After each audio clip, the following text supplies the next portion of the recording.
Thank you for coming in today. I'm going to be your helper in helping you figure out how to use your new clarinet that you recently purchased. And we'll get through this in styling fashion and you'll be playing like a pro in no time. So I see this is the clarinet you bought from us. Yeah, you picked a really wonderful case. I like this case because it has the individual inserts for the pieces, bell, mouthpiece, barrel, top stack, bottom stack. I think this is a very nice case. It has very hard styrofoam. It'll help keep the clarinet safe should it get bounced around or anything. Would you like me to show you how to assemble this so that you can do it in music class?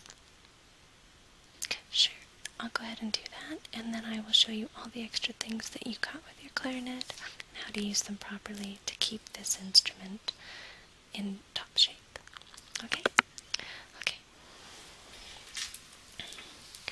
So I want to start by introducing you to all the pieces to it. We have your bell. Now this bell, it's very nice. It's plastic wood composite, so it'll resonate the sound very well.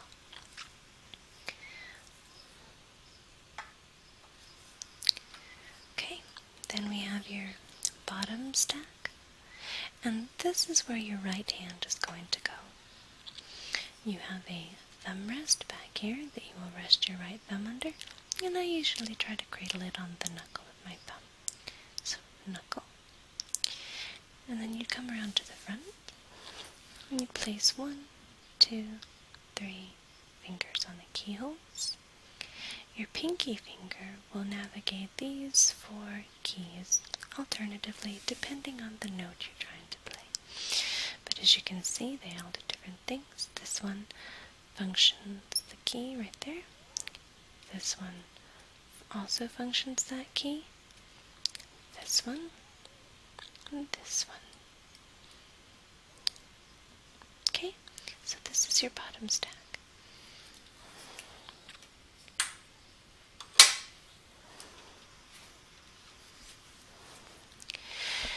Now we have your top stack. So this is where your left hand will go. You have your octave key and your F key in the back, and this is where your left thumb will go. We'll cover this hole and operate the octave key to open should you wish to go up the octave. Now, as for finger placement, your index finger, middle finger, and ring finger will go on these 3 keys. Your ring finger will alternate this small key right here. We'll take care of that. So your pinky finger will play this one if need be. Your pinky finger will navigate this button, which opens up. Can you see that key? Good. It will open up this back keyhole. Now when your clarinet is completely assembled, your pinky will also navigate 3 other keys, and I will show you that later. Your right hand, since it will be sitting on the lower stack, this index finger will also roll up and down these keys, depending on which one you need to push. There are 4 keys, 1, 2, 3, and 4. So this index finger will accommodate that keyhole like I showed you, and will also roll up and down on these depending on which key you need to press. So that's your top stack.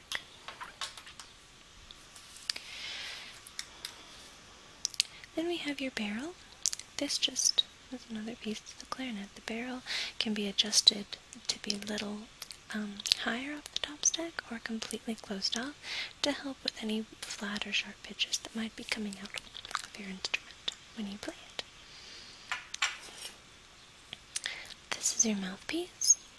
It's made of very hard plastic, although it will break, and they are rather expensive, so be very careful with them. There are a variety of mouthpieces available. This one is just one that the manufacturer sends out with the clarinet, but you can buy a multiple variety of different ones. I personally prefer a Doren B45. They're Very nice mouthpiece. So this cap back here, you will have a reed that covers this, and you'll play through it. You'll also have a ligature that holds it all, which I will show you in a minute. So now I'm going to move on to assembly of your instrument. I'll show you how to put it together. As you can see, we have this cork, and it's around this, the bottom of your bottom stack, both ends of the top stack, you can see. It's also around your mouthpiece. So what I'm going to do is show you how to assemble this. So we have your bell, and this attaches to the bottom end of your bottom stack. So think B, B, B, bell, bottom, bottom stack. And it assembles like that. Then we have your top stack, which slides in just like that. Okay. Your barrel, the wider end goes on the top of the top stack. And we have your mouthpiece, which slides in to the smaller end of the barrel. Now you want to line it up so that the opening of your mouthpiece, right here, is in line with the octave key and the F key. So when totally assembled, your instrument should look something like this. Okay? Your bottom hand will go here, your top hand will go here. Set that down. Now in order to play your instrument, you're going to need a few things called reeds. And I have a selection for you to choose from.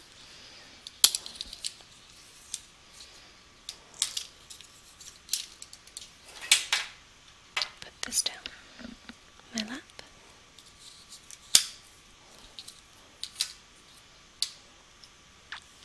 So these are reeds. You'll need them to play your clarinet. You don't necessarily have to have all these different kinds, but you'll find a preference for one. So the first one I'm going to show you is a Doren Read, and they are made in Paris, France. They're a very nice reed. This is what it looks like. It's been shaved down. It's very thin, as you can see. Very, very thin. It starts wide at the bottom and gets thinner as you run up the reed to the point where it's almost paper thin at the top. Can you see? On the back it has the name.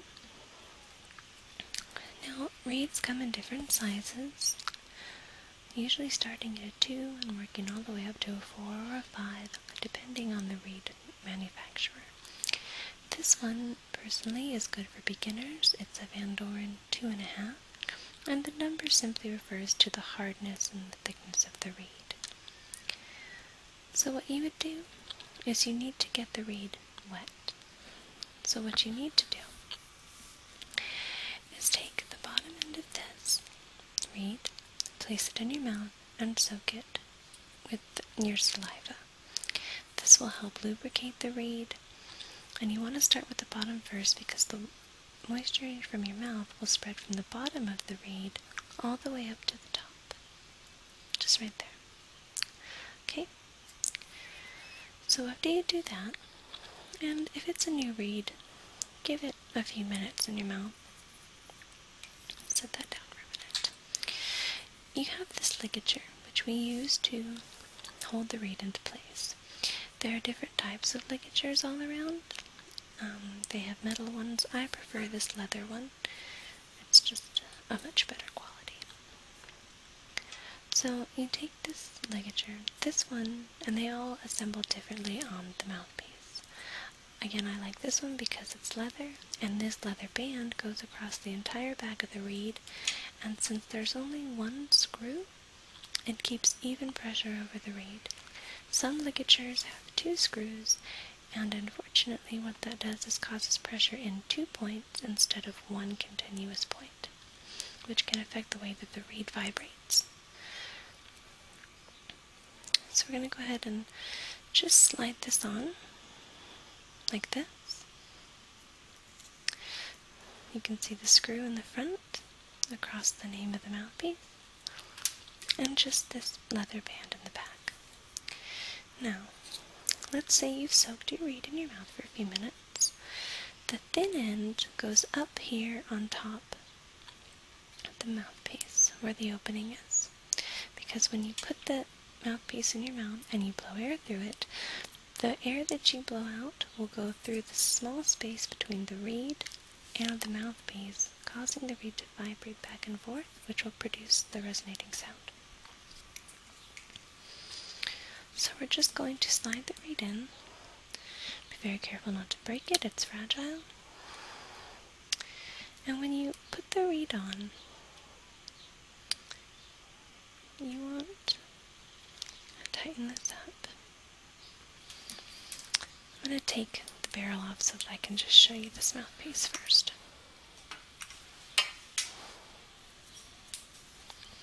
Okay, so when you're doing this, you want to leave about this much space between. You don't want this ligature to sit across the bottom of the reed. Okay? Yeah, no, that's okay if you have, but from now on I would start leaving about that much space in between the bottom of the reed and the bottom of the ligature. Because if you put it too low, it affects the way the reed vibrates. Now, when you turn this around, see how you can see that ridge of the wood on the other side of the black? You don't really want to see that. So I'm going to loosen this screw again, and I'm going to slide the reed down just a little bit.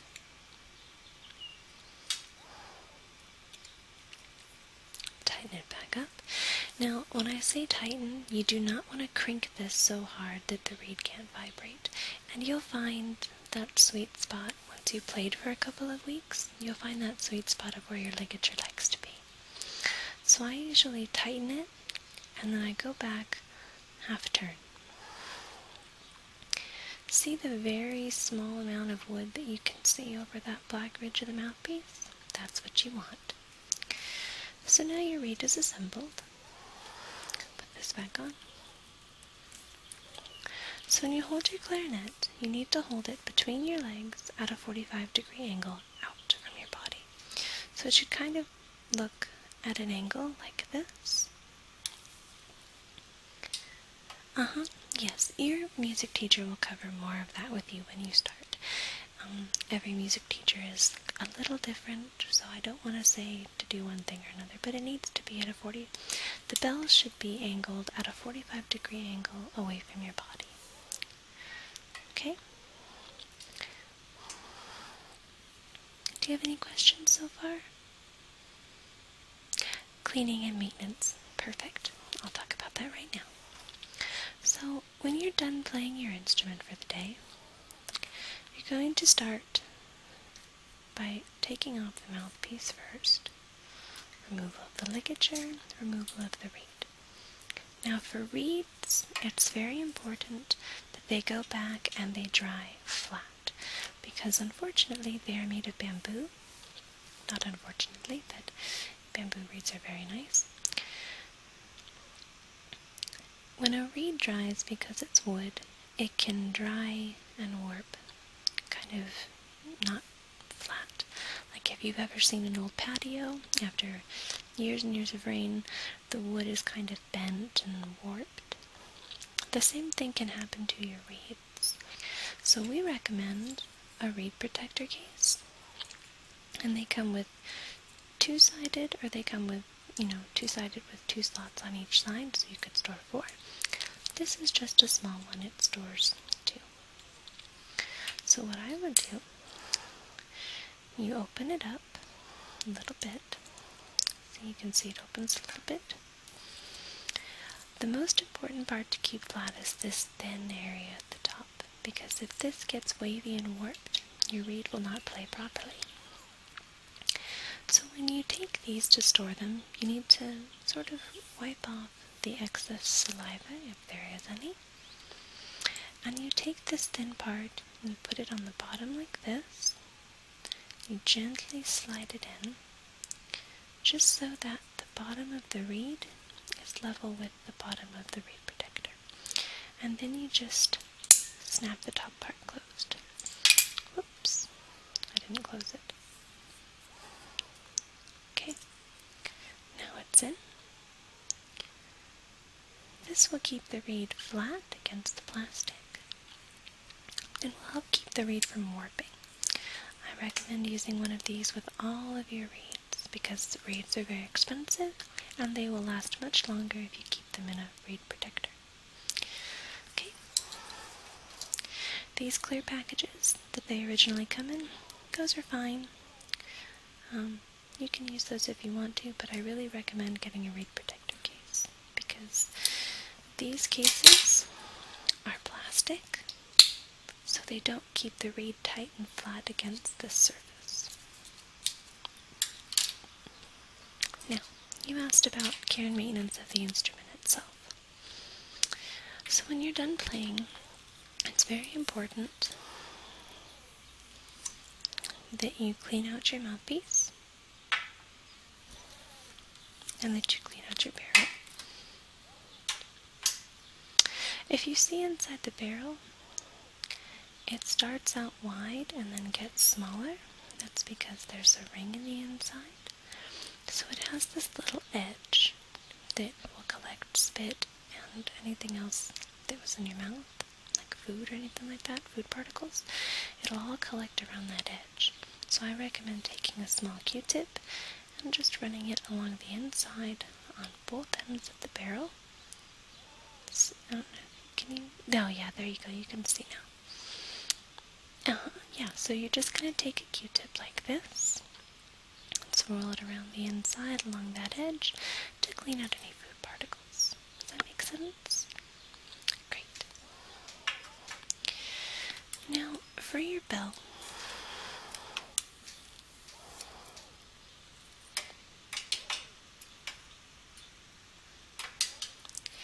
your bell also has the same type of ridge, although it's not as susceptible to all the food particles like the barrel is because of how much farther down the instrument it is.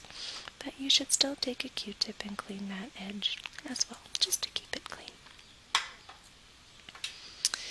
Now, as far as cleaning the inside of the longer tubes, I recommend a saliva cleaner. They look like this. They have a piece of cloth. This is kind of a fancy one. They have a piece of cloth on the end. It's just a little cloth tied to a string. In this case, mine's a piece of silk. It's kind of expensive. And they have a little weight at the end. And all you're going to do is drop the weight through the instrument so that it comes out the end. And you're going to gently and slowly pull that cloth through the instrument. Just like that. It will absorb any moisture that was in the instrument, as well as cleaning out any little particles. So you'll run that through the bottom stack,